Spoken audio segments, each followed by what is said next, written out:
All right, number 1 asks us to find the difference between the real number and the imaginary number. So looking at our options of negative 10 and 4i, negative 10 is going to be the real number, and the one that's with the I, the 4i, is going to be the imaginary number. Number 2, when asked to write the conjugate, you're going to keep the first number the same and you're going to change the sign of the second number. So the conjugate of negative 2 plus 4i is going to be negative 2 minus 4i. And the conjugate of 3 minus 2i is going to be 3 plus 2i.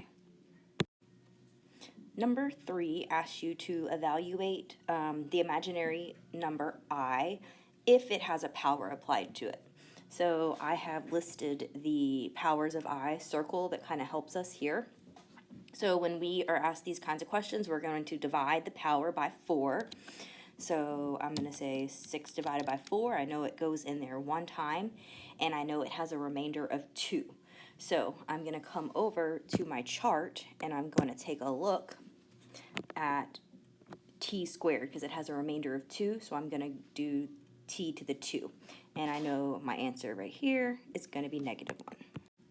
So for letter B, I have I to the 11. So I can say 11 divided by 4. And that's going to give me 2.75. So I can think of the remainder as quarters, and I know 75 cents would be 3 quarters. So that's going to put us here in the t to the 3.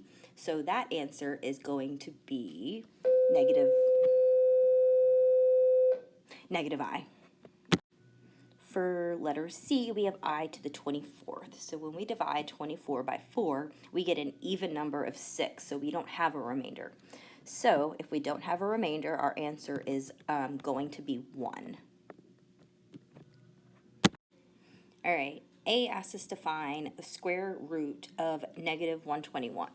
So remember, we can't have negatives inside of our radical sign, so we need to pop an I on the outside of the radical sign to get rid of the negative sign. So I can put an I on the outside, and then the square root of 121 is 11.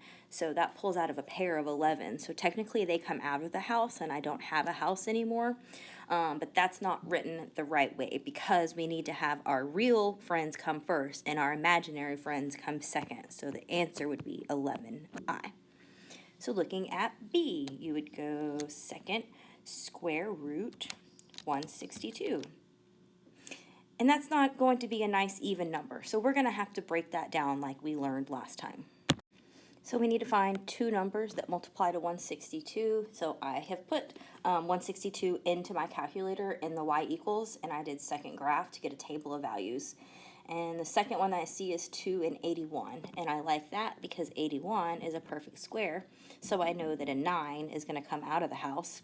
I know an I is going to come out of the house to get rid of the negative sign, and the 2 stays inside the house. Looking at letter C, 507 is not a perfect square, so we're also going to have to break it down. I don't know my factors of 502 off the top of my head, so I'm going to put in my calculator y is equal to 507 divided by x second table, and taking a look at my table of values, 3 and 169. Why do I like those? I know that 169 is a perfect square, and it pulls a pair of 13s out. So 13 is going to come out of the house, and I is going to come out of the house. The 3 stays in the house, but we need to take into account that it was already negative beforehand, so it's still negative. So negative 13i radical 3.